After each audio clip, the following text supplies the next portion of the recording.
La palabra de Dios es tan importante en la vida del cristiano como lo es el alimento diario para nuestro cuerpo. Estudia con nosotros el capítulo del día en Reavivados por su palabra. Efesios 5 da continuidad al capítulo anterior, el cual terminó hablando de los deberes cristianos ante el prójimo, especialmente el perdón. Aquí trata los deberes ante Dios y entre cónyuges. El verso 1 inicia: Sed pues imitadores de Dios como hijos amados. Acompáñame para aprender a ser imitador de Dios. Primero, andad en amor.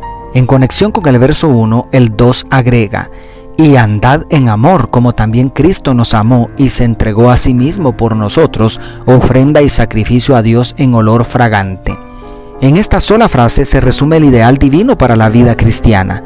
No obstante, Pablo profundiza su explicación sobre qué significa andar en amor como Cristo, con agudos contrastes y otros imperativos que llegan hasta el capítulo 6.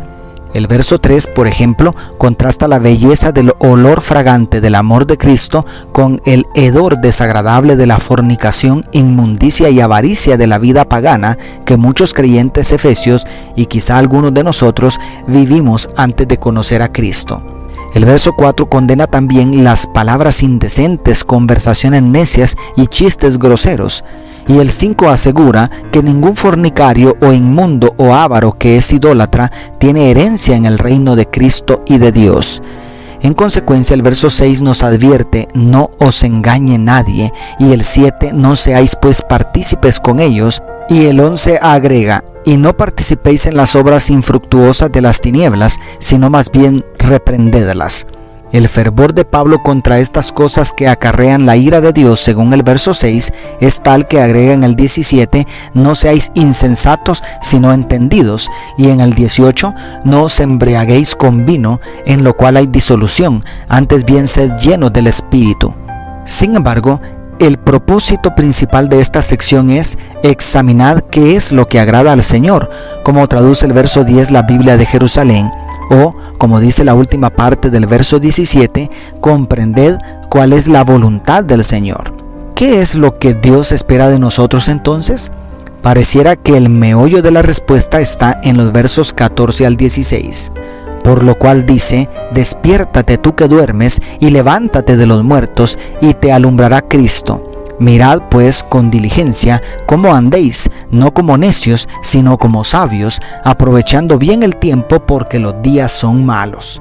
Esto incluye un cambio de nuestras palabras, según el verso 19, y de nuestra actitud, la cual debe ser dar siempre gracias a Dios por todo, según el 20. Entonces, el insondable misterio de la piedad, la gracia de nuestro Señor Jesucristo, descritos al principio de la carta, no abren la puerta al libertinaje, sino que el amor de Dios es tan potente que nos capacita para un estilo de vida superior. Y segundo, someteos unos a otros. A partir del verso 21, el apóstol vuelve a los deberes prácticos del cristiano con respecto al prójimo. Esta vez habla específicamente de la relación conyugal. Nuevamente el principio general se da al inicio: someteos unos a otros en el temor de Dios, declara el verso 21. Esta palabra, sometimiento, es muy desagradable para nuestros días y se pone peor cuando declara en los versos 22 y 23: las casadas estén sujetas a sus propios maridos como al Señor, porque el marido es cabeza de la mujer, así como Cristo es cabeza de la iglesia. Sin embargo, no ignoremos las palabras del 25: maridos, amad a vuestras mujeres, así como Cristo amó a la iglesia y se entregó a sí mismo por ella. Nuevamente la palabra clave es el amor, el punto de equilibrio perfecto.